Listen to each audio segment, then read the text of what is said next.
we talked a little bit today before we got started about where our learning is in math, and this is our ladder that is taking us up to the top of the division ladder of learning. And today our focus is on relating division problems to place value by using multiplication patterns that I already know. So that's our focus today. This is the problem I just gave you. A school auditorium has a capacity of 1,800 people. 10 people can sit in a row of chairs. How many rows of chairs are in the auditorium? So what I told you we're going to do is we're going to do the KWPL strategy. And I know that I have several students right now in this classroom who are new to our school. So I'm going to explain to you what KWPL is. You may have seen something similar to it from a different teacher. So K is what we know. What information does the problem give us? W is what question do I have to answer? Now you guys do not need to copy what I'm writing right here and you only have to write the KWPL. So what question? So those are the things that you put in K and W, okay? We're going to start with that today. I'm going to pause my recording, give you guys a couple minutes to write down in this box on your own what information the problem gives us and what question do I have to answer. Now, if you are watching this video right now, and you can go back into my videos list, and there is a KWPL chart video on exactly how KWPL works, in case you do not know. So we'll give you guys about 3 minutes, starting right now, to write down what you know, what information the problem gives you, and what questions you have to answer. Okay, so what information does the problem give us under K? Chloe? 1,800 people. You know what I like that you just did? You broke it down right to exactly what we needed. No extra stuff. Auditorium capacity, all that. All we needed to know was there's 1,800 people. 1,800. That's how many it can hold. Chance, what would you put for the next part?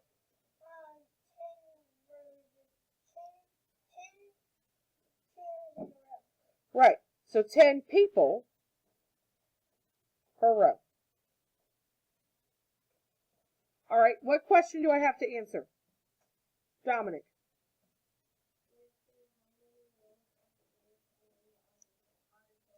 All right. So let's break it down. How many rows? Do you guys agree with me? Yes. Knowing that, now what I need to do is I need to come up with a division problem that I'm going to do, that I'm going to solve. That goes here. This is the problem. This is where we solve it. Okay? You do not have to write down problem solving right there. I just wrote it down so you know what it means, because I have students who are not familiar with KWPL because you are new to our school. So what division problem do I need to complete here? Gianna? 1,800 divided by 10. That's right, 1,800 divided by 10. You always, when you're writing a division problem in this way, you always put the bigger number first. All right. So remember the example that I gave you that is up on the board where we did 6,300 divided by 70, and we stripped it down to get it back to the basic facts. So how would I strip this particular problem down back to the basic facts? Can somebody share that with me? Jessica.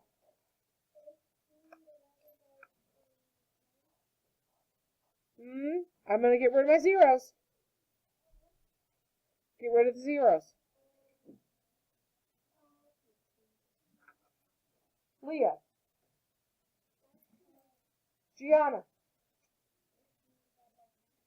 18 divided, no, I need to get rid of my zeros. 18 divided by 1, that's right. So that means what I am saying is that 1 times something equals 18, right? Yes. 18. Okay, so you guys know that's 18. So knowing that, I'm going to give you a couple of minutes, about 2 or 3, to look at this. I want you to look at the example on the board.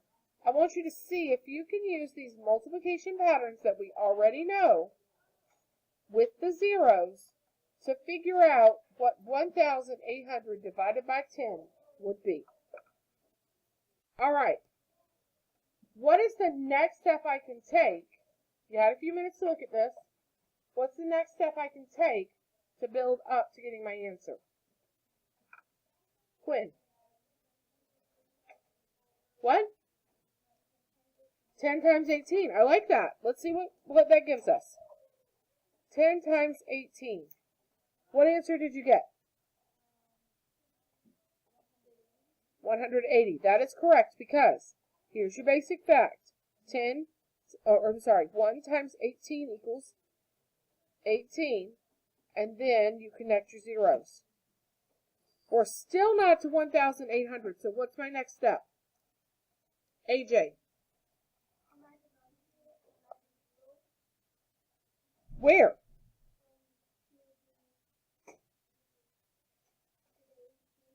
Add a 0 to the 18. Yes. You can't make the 10 100 because look, this is where this is coming from. You cannot change this number. So 10 times 180, what does that answer give us? Lavelle. 1,800. So what needs to go here? Chance. 180, that's right. And I'm going to take my orange marker, so you guys can see that the answer is 180. Now, you guys, this completed problem means nothing until we do this part.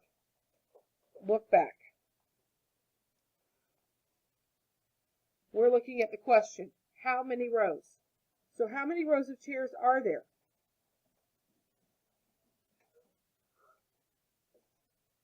Aiden.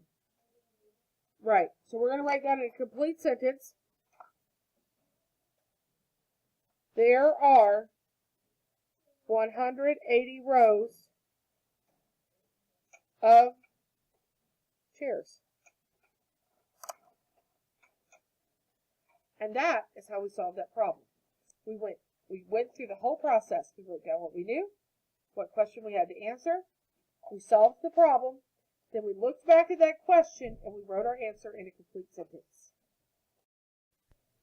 Okay, so for this next question, it says the produce manager at Publix packed 590 oranges into trays for display. If each tray holds 60 oranges, how many trays are filled and how many oranges are in the partially filled tray? So what information, I already gave you guys a chance to read through this and figure out the K and the W. So what information does the problem give us? Ruby. 590 oranges. 590 oranges. And what else does it give us? Chloe. 60 oranges per tray. Riley, you getting this down? All right. I need you with me. All right. When I look up here, I see 2 question marks, which tells me I have 2 questions to answer.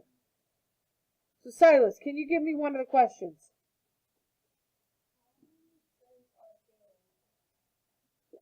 How many trays are filled? So I'm going to write that down.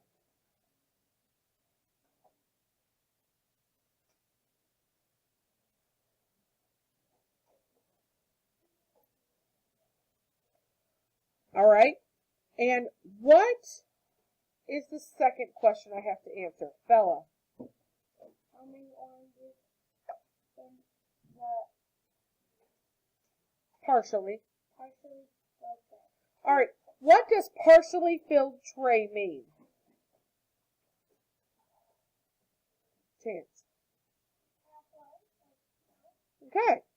So if we have a partially filled tray, what does that tell us about our ending math problem, our answer? Who said that?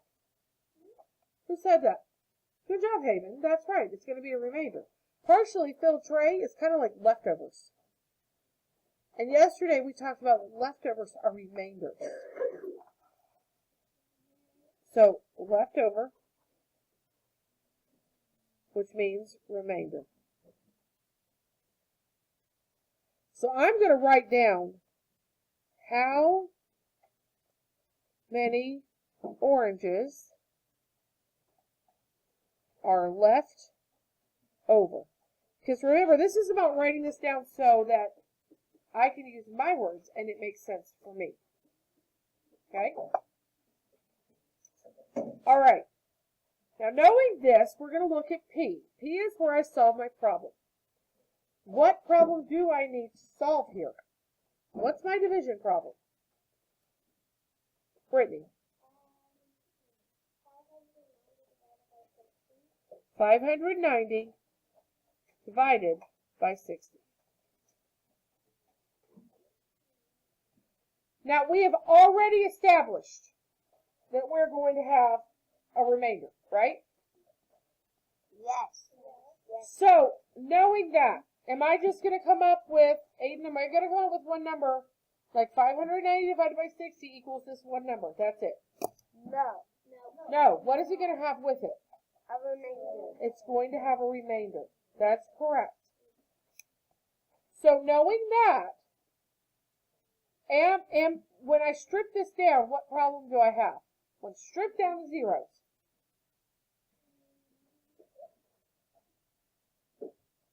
What have I got, Chloe?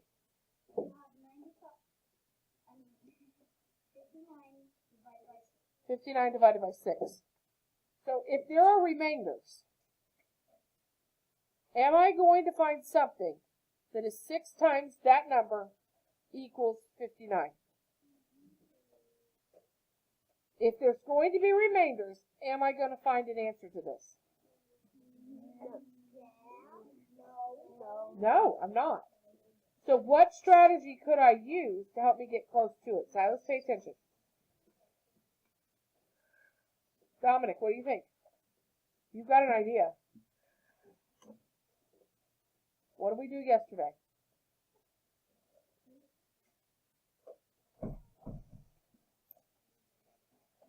What did we do yesterday? What did we make to figure out our multiplication facts?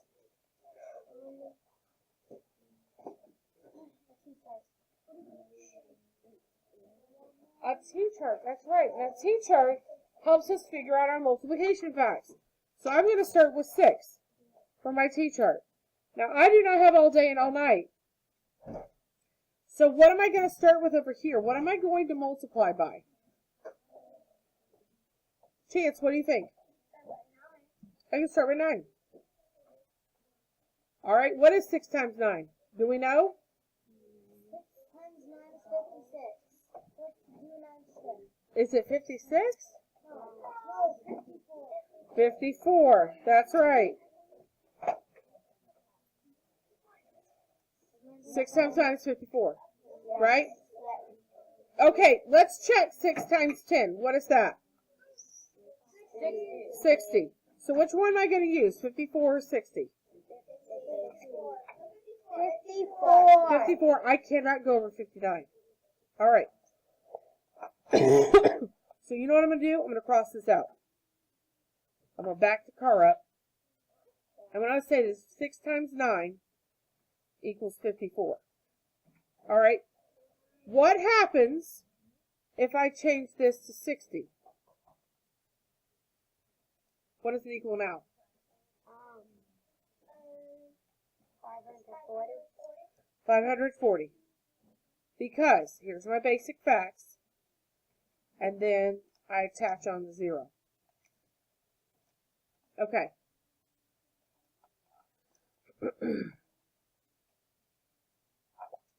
So now, let's look at this.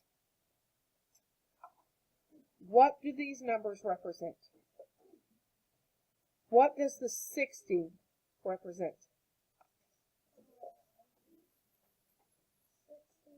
Jessica. Look.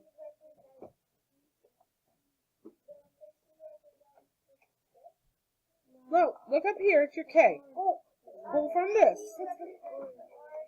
These are the number of oranges, right? Per tray. So we're going to put oranges. Make sure that this is in the screen. Oranges per tray. I'm going to write that down. Because I have to, look, we have to make sure that we know what, all these numbers are great and wonderful, but if we don't know what they're showing us in the word problem, then we're not going to get it right. Okay, so what does the 9 represent?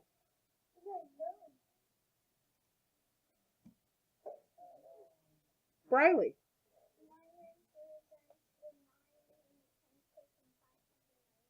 No. It's going to answer one of our questions.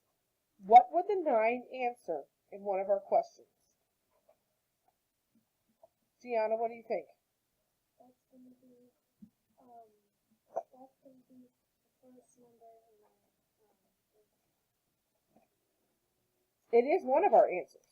9 is one of our answers. Nope, it does not represent oranges. Jessica, what do you think?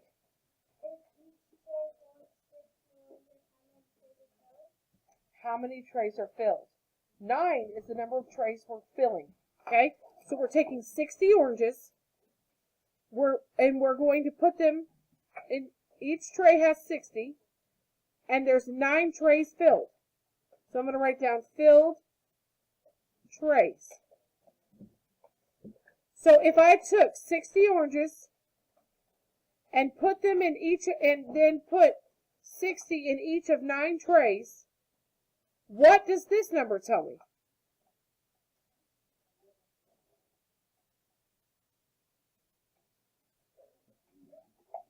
What do you think, Jessica?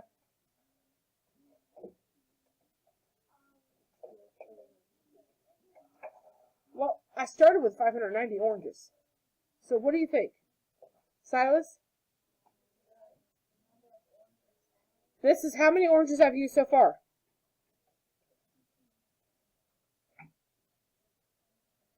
So I could go back and I could take this and I could answer question number 1. How many trays are filled? 9. All right, so I'm going to write that down. There are 9 trays filled. Okay, but hold on. I've got to answer the second problem. And it says how many oranges are left over. So how am I going to figure that out? If I started with 590, I've used 540. How do I figure out how many are left over? Chance. All right, what if I do this? So I have 590, right? Yes. How many have I used?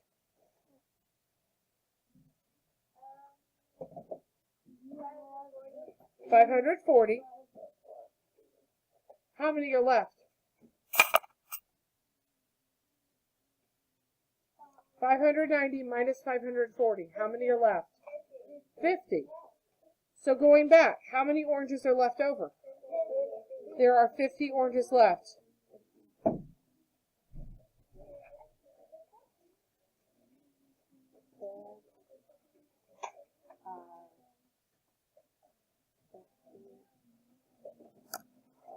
And that is how we determine the answer. So if I were to write this down, the other way to write this would be, so your answer to 590 divided by 60 is 9, remainder 50. 9, remainder 50. That is how you solve that problem.